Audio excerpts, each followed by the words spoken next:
everyone, you remember where we were last week. I'm going to be carrying on with the anatomy sculpting this week, so let's have a look at what's going on. Okay, here we go again. Right, so I've got my fresh putty mixed up, and I'm mixing this putty a little bit more to the white side than the black side, just because it doesn't cure quite so fast. Okay, so I'm going to start on the lower legs, and I think what I'm going to do here is I'm going to sculpt one leg, this one, and then I'll do the other one off camera, because one leg is much the same as the other leg, or should be in principle. So you can see most of the upper body muscles here, or all of the upper body muscles here, there, are coming into the top of the pelvis. All of the lower muscles are coming out of the pelvis. So the first muscle that I'm going to put in is the big side of the quadriceps muscle, and this actually comes from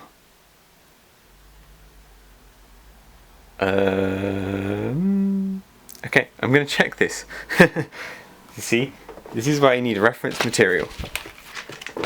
Bear with me a second, because I can't remember if this comes off. There's a point on the bone called the great trochanter, and I can't remember if the quadriceps come off there or they come off the...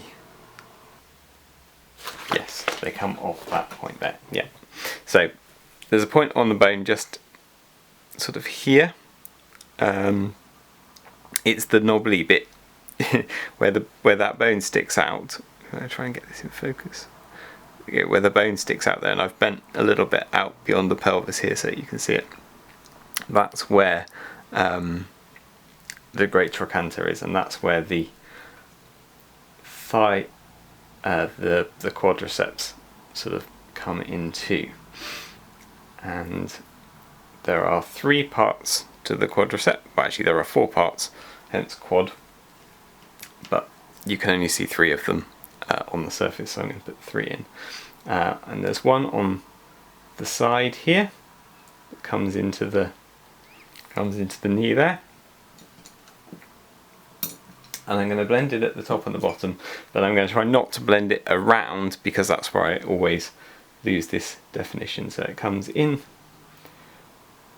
from the great trochanter, that point there on the bone, to the side of the knee there. And I won't get the shaping of this mass quite right until the other bits are in. Then there's the middle bit,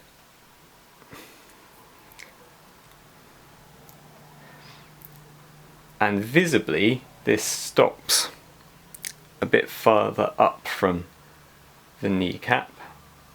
If I can get it on there, there you go. Because there's a tendinous area there down behind the kneecap, and where those tendons are, you're not going to see any muscle mass.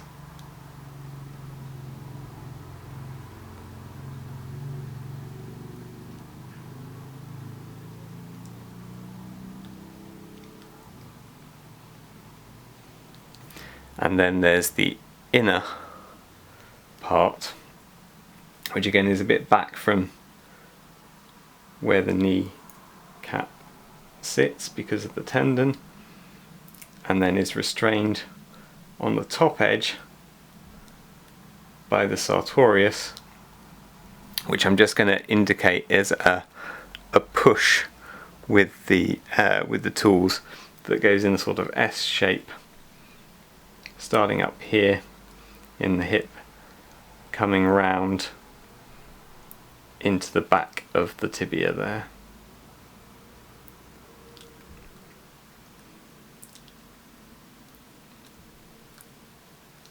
And then I can blend those parts of the quadricep in together. And then on the inside here, this is going to be a bit harder to do on here, but I can probably do it better from the back. Maybe there's a bunch of muscles, the adductors, that allow you to raise your leg, and they come in from the other side of the sartorius here, and they go up into the bottom of the pelvis. And they're always hard to do. I find them always hard to sculpt because the cork base gets in the way. It's quite hard to get in, but I find that if I do it before I do the back of the leg, then they're easier to get in place. But normally you've got robes or clothes or loincloths or something over here that will cover that area. Anyway, right, so I've mentioned the kneecaps and I haven't put a kneecap on. It's because the kneecap is another one of these floating muscles. Not muscles, it's not a muscle, it's a bone. It's a floating bone.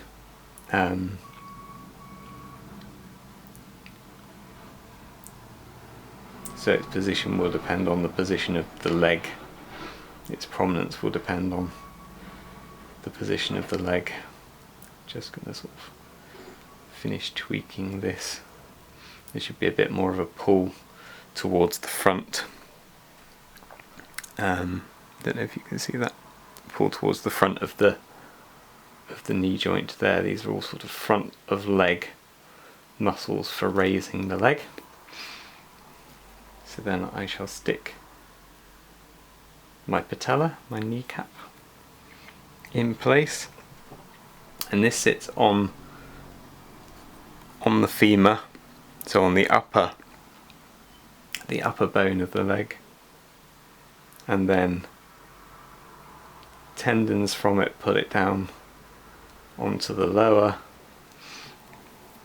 and normally there's a bunch of fatty pads and things underneath it to just help it slide and move.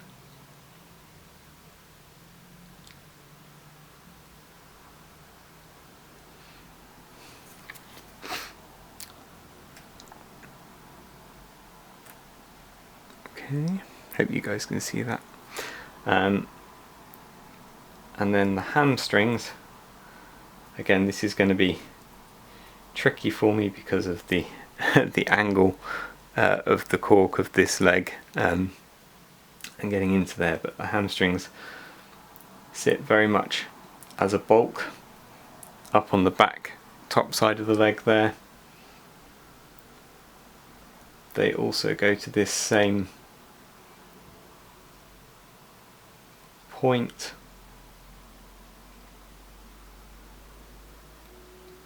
out on the top of the crest of the bone there, and then they pull down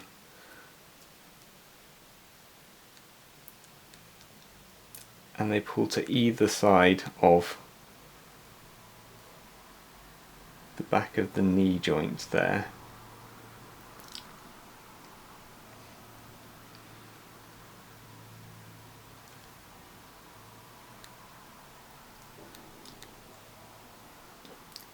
So if I put that in place, what I'm going to do is pull this as one piece down to the back of the knee,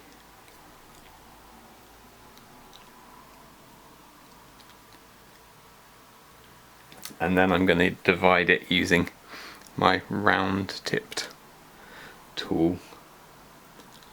Just going to divide that. Ooh,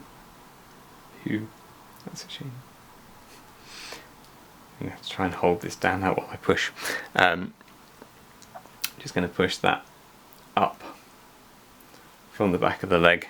You can see that shadow there to create that divide where the tendons from the hamstrings go either side of the muscles of the lower leg.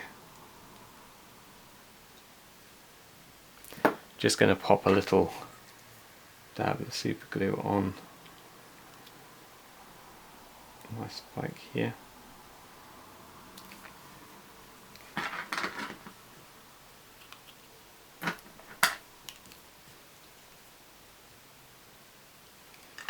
hold that into the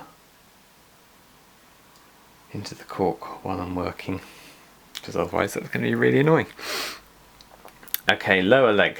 So I've already thickened this a little bit where the fibula and the tibia, fibula and tibia are. This front, I don't know if you can see, I've slightly curved the bone there. That's a bit of an exaggeration. It's not curved like that, but the leg appears like that when I see it. When I look at it, so I prefer to put the bend into the bone, and then the masses can follow it. There's very little, in fact almost no muscle on the front of this at all, so I'm going to wrap a bit of putty around, but you'll probably see a little bit of green where that bone is sticking out on the front there. And of course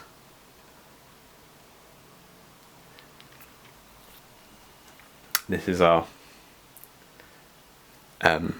calf muscle coming in here, tucking in behind the knee under the quadricep, tucking in around the tendon from the hamstrings, and then plunging pretty much straight down to where the ankle's going to come in there. And as I say, just wrapping round, but really no thickness at all there on the front surface. And the same on the inside.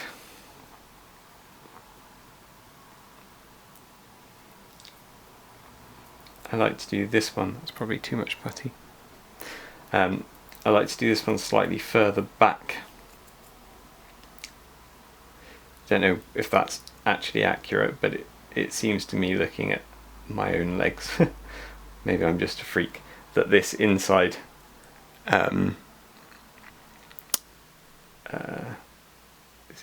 muscle sits a bit further back on the leg.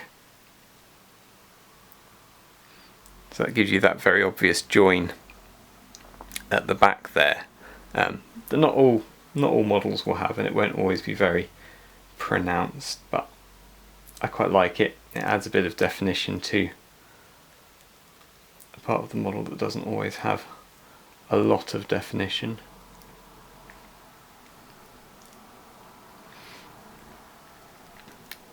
What I haven't got on this model at the moment is much in the way of a heel in terms of bony mass, so I need to put that in, and because this is a fantasy model, I'm going to over exaggerate the size of the feet, so I'm going to put quite a large block in there,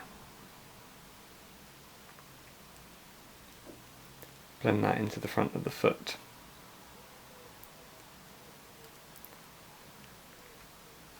And then pull that up, and I might need to put a bit of extra putty in there as well.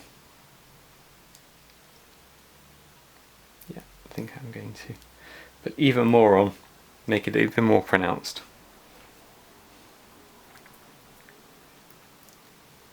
Not calling you a moron. More putty on. Giving a really pronounced heel shape in there.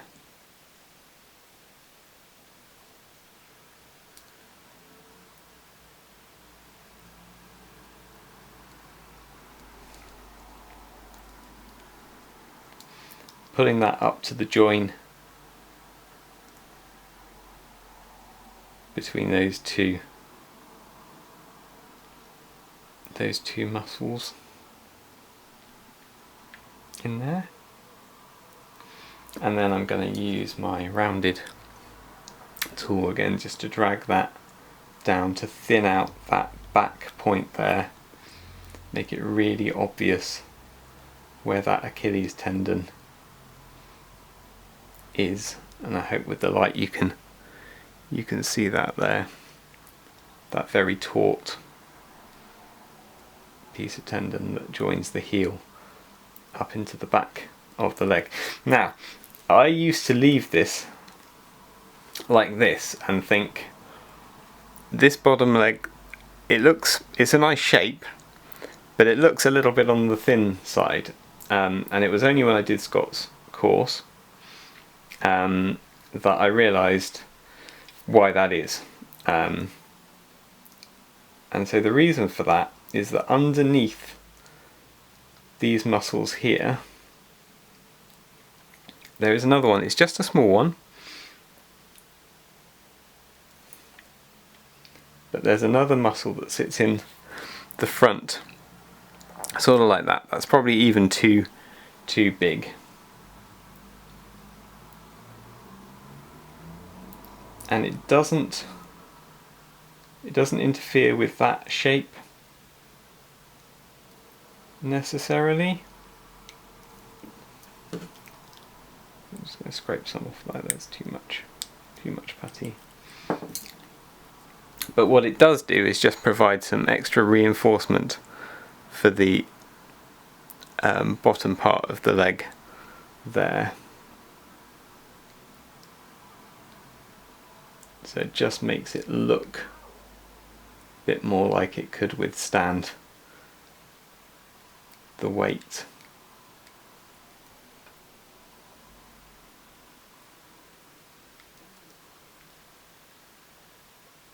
Of the model on it, and the same on the inside, of course. Well, not of course, but there is the same on the inside.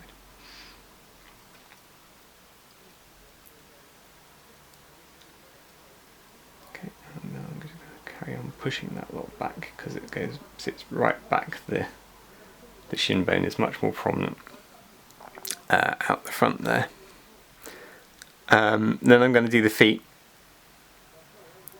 But I'm not going to do them now. I'm going to do the other leg. But let's just talk briefly about the gluteus maximus, about your arse bone. It's not a bone, is it? Your arse muscle, which is actually a circular form of muscle that comes. See, you've got this lovely vacant gap here.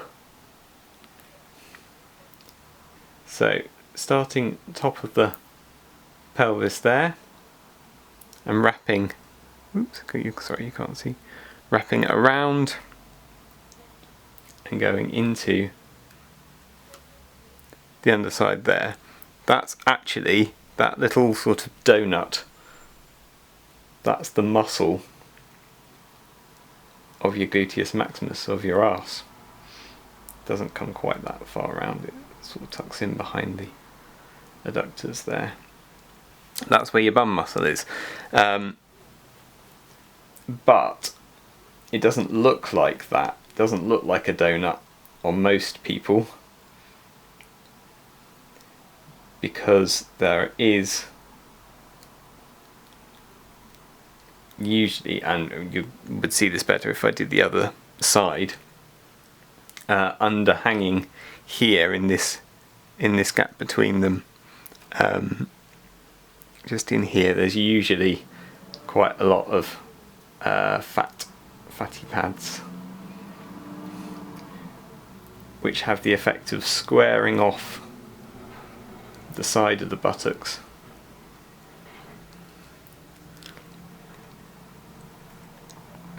There, but maintaining this dimple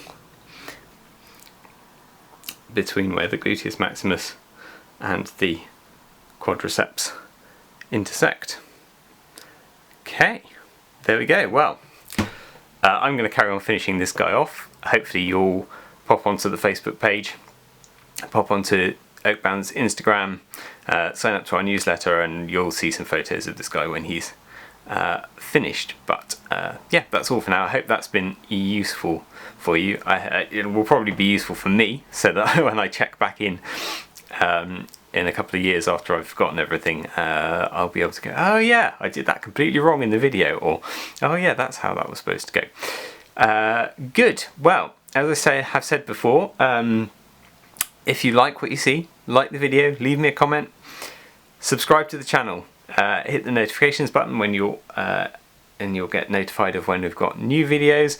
We've got a couple more things lined up for this month, so you should have a full month's worth of videos, and I shall see you next week. Take care.